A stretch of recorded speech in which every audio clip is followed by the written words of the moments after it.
Hello everyone, my name is Dr. Shruti Soni. Welcome back to my channel. First of all guys, I would like to express my heartfelt gratitude to everyone out there who have shown immense and overwhelming response to my first ever YouTube video. It means a lot to me guys. Thank you so much. Thanks a million. Keep learning, keep watching, keep supporting.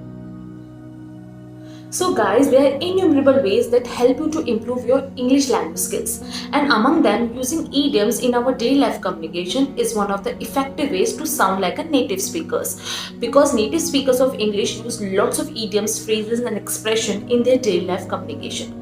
And now what is an idiom? An idiom is a form of expression that is used to express our certain thoughts, feelings and emotion that gives more definition and style to our language. So if you have noticed in my previous video, I have used two idioms, cup of tea and the cherry on the cake. So these idioms definitely help me to express my thought, but at the same time they make my language quite appealing. So in today's lesson, I'm going to share with you 10 easy idioms that you can definitely use in your daily life communication so that you can sound more natural in English language. So if you would like to take your spoken English to the next level, then keep on watching.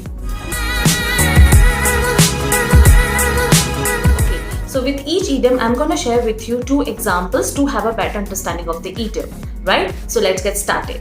The first idiom is get a move on. Get a move on means when you are in hurry or in rush, or you are telling someone to hurry up.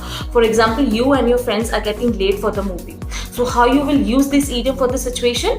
You will say, hey guys, get a move on. We are getting late for the movie, right? Okay, so the second example is, I want to buy a new cell phone. Should I get a move on or sleep on it? Means I want to buy a new cell phone. So should I make this decision in hurry or should I sleep on it? So is there any phrase in the second example that is new to you? Is it? Yes. So this is your next idiom. So in second example of each idiom, you are going to get introduced with your next idiom. So the second idiom is sleep on it. It means when you need some extra time to take your decision. And here extra time means 1 day, 2 days or 3 days, not more than that. Okay, you do not need an endless time to take a decision. So sleep on it means when you need some extra time to take your decision. For example, I'll tell you my confirmation for the trip tomorrow because I need to sleep on it. Means I need some extra time to think over this decision, whether should I go or not. So I need some extra time, right? Okay. And the second example, to make this grand purchase, I do not need to take forever and a day. I just need to sleep on it. Means whatever grand purchase I'm making, for that I don't need forever and a day. I just need to sleep on it. I just need some extra time to take my decision. So what is your next idiom in this example? Yes, you guessed it right. It is forever and a day. And forever and a day, this idiom means when you take or when you need an endless time. Like it means an endless time, kind of eternal things. It is not going to end. Okay, so for those situations we can use forever and a day. For example, you know what, I have waited forever and a day for this job opportunity. Means you have waited for a job opportunity for a longer period of time. It was an endless time you were waiting for this job opportunity, and now it is here in your hands, so you are super excited, super thrilled. Okay. And the second example is, I can wait forever and a day for such an eye-candy beauty. It means I can wait for an endless time to see such an eye-candy beauty. So what is your next idiom here? Yes, it is eye candy. So your next idiom is eye candy. And what do you mean by eye candy? Eye candy means something eye pleasing, like something could be anything. It could be a person, it could be an object. So something which is eye pleasing, something which is quite attractive, something which is nice to look at. Okay, so for those situations we can use eye candy. So the first example, in this movie, Brad Pitt was the only eye candy personality. Means in this whole movie, Brad Pitt was the only eye-pleasing personality to watch. Okay. Next example is, my friends told me that yesterday's college event had lots of eye candy performances, but I didn't attend it as I was feeling under the weather. So yesterday college event had lots of eye candy, eye pleasing performances, but I didn't attend that college event because I was feeling under the weather. So what is your next idiom here? It is under the weather. Under the weather means when you feel slightly unwell, you feel that you are in low spirit. But it doesn't mean that you are burning with fever. Okay, so make it sure. It just means when you feel slightly unwell. For those situations, you can use this idiom under the weather.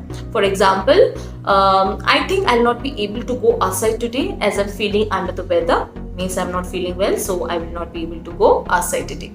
Second example, yesterday she was under the weather, otherwise she would never miss out on anything for kicks. Yes, so what is your next idiom here? It is for kicks.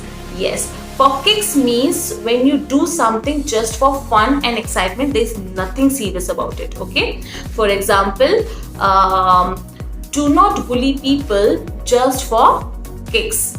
Do not bully people just for kicks. So this example also has a learning, so learn from it, right? Second example is small talks are meant for kicks. Small talks are meant for fun and excitement. But what is small talks? Like what does this phrase mean? Small talk. Yes, it is your next idiom. Small talk. Small talk means when you have a form of, or a kind of informal and friendly conversation with your friends and with your colleagues also. It means like when we have a kind of a chit chat also you can say. So that chit chat can also be used in the form of small talk. For example, 2 or 3 small talk in a day with your friend can release your tension, right? Like when we have some sort of chit chat with our friends, so it releases our tension. So do talk to your friends, right? Second example, small talk at the formal gathering always make me feel like a fish out of water. So whenever informal conversation happen at the at the formal gathering, it always feel me like a fish out of water. So what is your next idiom here? Yes, it is a fish out of water. It means when you feel out of place, you feel that this place doesn't belong to me. It happens again sometime that when we are surrounded by an unfamiliar gathering, when we are in awkward situation, and that time we feel, oh my goodness, why I'm here? This place doesn't belong to me. Why I'm feeling out of place? For those situations, you can use a fish out of water. So the first example is, at a new place, I always feel like a fish out of water. Means whenever I move to a new place, I always feel like out of place. Okay. Second example is, whenever I feel like a fish out of water, my friends make me tickled pink. So my friends make me tickle pink. So what is the next idiom here? Yes, it is tickled pink. Tickle pink means when you are extremely happy, or when you get amused by something or by someone. So for those situations, you can use tickled pink. Like what happened when someone tickles you? Your cheeks become pink. You blush. So it is used for happiness. For example, when I invited Nisha to my birthday party, she was tickled pink. Means she was extremely happy when I invited her for my birthday party. Okay. Second example is, my friend is tickled pink whenever she travels, as she has itchy feet. So what is your next and the last idiom here? Yes, it is itchy feet. Itchy feet means when when someone has a desire to travel. Means when a person who loves traveling. For those situations, we can use itchy feet. For example, and the last example, Amrita travels a lot. She travels like a crazy. I think she has got itchy feet. So guys, I hope that you will find these idioms useful so that you can use them in your daily life communication. And do let me know in the comment section below also that which idiom is your favorite idiom out of these 10. And if you like this video, then do like it, share it and subscribe to my channel. And till then, see ya.